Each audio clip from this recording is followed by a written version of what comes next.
السلام علیکم دوستو آج ہم ذکر کرنے جا رہے ہیں حضرت شیخ جلال الدین تبریزی اور ایک منگول سردار کا قصہ۔ منگولوں کی ہسٹری سے تو آپ واقف ہی ہوں گے۔ منگول بہت زیادہ ظالم تھے۔ وہ جب کسی شہر پر قبضہ کرتے تھے تو اکثر اس کے لوگوں کو قتل کر دیتے تھے اور عمارتوں کو تباہ کر دیتے تھے تاکہ کسی کو ان کے خلاف اٹھنے کی ہمت نہ ہو۔ منگولوں نے ایران، افغانستان، عراق، شام اور دوسرے اسلامی ممالک کو تباہ کیا۔ انہوں نے جگہ جگہ لوٹ مار کی اور لوگوں کو غلام بنایا۔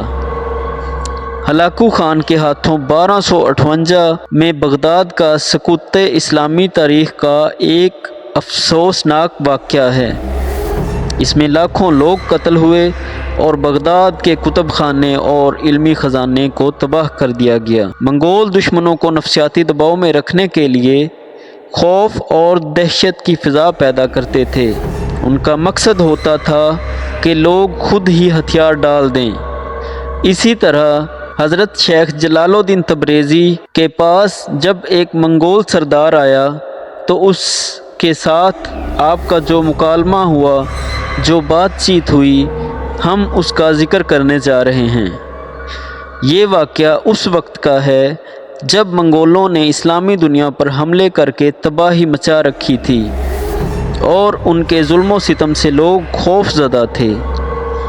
ان دنوں ایران کے علاقے تبریز میں حضرت شیخ جلال الدین تبریزی رحمۃ اللہ علیہ آپ کا قیام تھا، جو کہ ایک جید عالم اور اللہ کے ولی تھے۔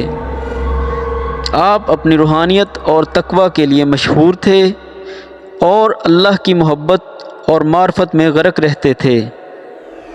ایک دن ایک منگول سردار اپنے ساتھیوں کے ہمراہ اس علاقے میں آیا۔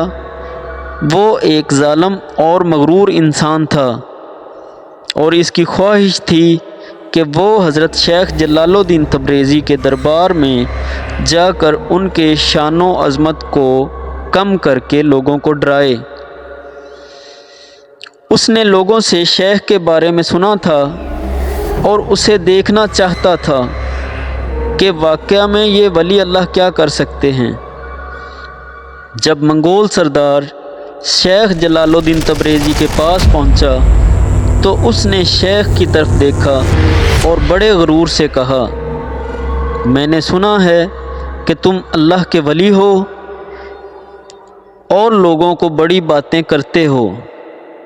کیا تم مجھے کوئی کرامت دکھا سکتے ہو؟ شیخ جلال الدین تبریزی نے اس کی بات سنی اور سکون اور عاجزی سے فرمایا، اللہ کا ولی وہی ہوتا ہے جو اپنی زندگی کو اللہ کے حکم کے تابع کرتا ہے اور عاجزی اور تقوی کے ساتھ اس کی عبادت میں مشغول رہتا ہے۔ کرامت اللہ کے ہاتھ میں ہے اور اللہ کے ولی کا مقصد کرامت دکھانا نہیں بلکہ لوگوں کو اللہ کی طرف بلانا ہوتا ہے۔ منگول سردار نے شیخ کا جواب سنا اور انہیں مزید آزمائش میں ڈالنے کے ارادے سے اپنا ہاتھ تلوار پر رکھا اور کہا، میں اس وقت یہاں تمہارے ایمان کی طاقت کو دیکھنا چاہتا ہوں۔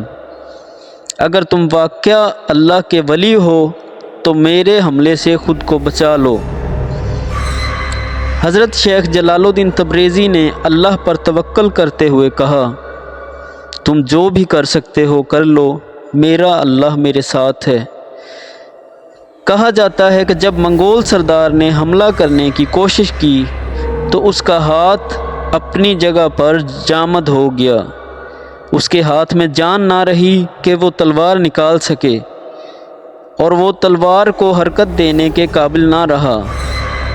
اس کے جسم میں خوف نے گھر کر لیا اور وہ اللہ کے ولی کی طاقت کو محسوس کرنے لگا۔ منگول سردار کا دل بدل گیا اور اس نے شیخ جلال الدین تبریزی کے قدموں میں گر کر معافی مانگی۔ اس نے کہا، مجھے اللہ کی قدرت کا یقین آ گیا ہے اور میں سچے دل سے اللہ پر ایمان لانا چاہتا ہوں۔ شیخ جلال الدین تبریزی آپ نے اسے تسلی دی اور اسے کلمہ پڑھوایا۔ اس واقعہ کے بعد منگول سردار نے اسلام قبول کیا اور ایک نیک انسان بن گیا۔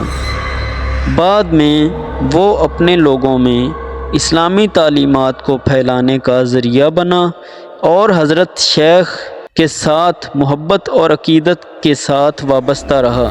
اللہ کے ولی کے پاس طاقت اور کرامت اللہ کے حکم سے ہوتی ہے اور یہ اللہ کی مرضی پر منحصر ہے کہ وہ اپنی قدرت کب اور کس کے سامنے ظاہر کرے۔ اللہ کے ولی عاجزی اور اللہ پر توکل کرتے ہیں اور ان کا اصل مقصد لوگوں کو اللہ کی طرف بلانا ہوتا ہے۔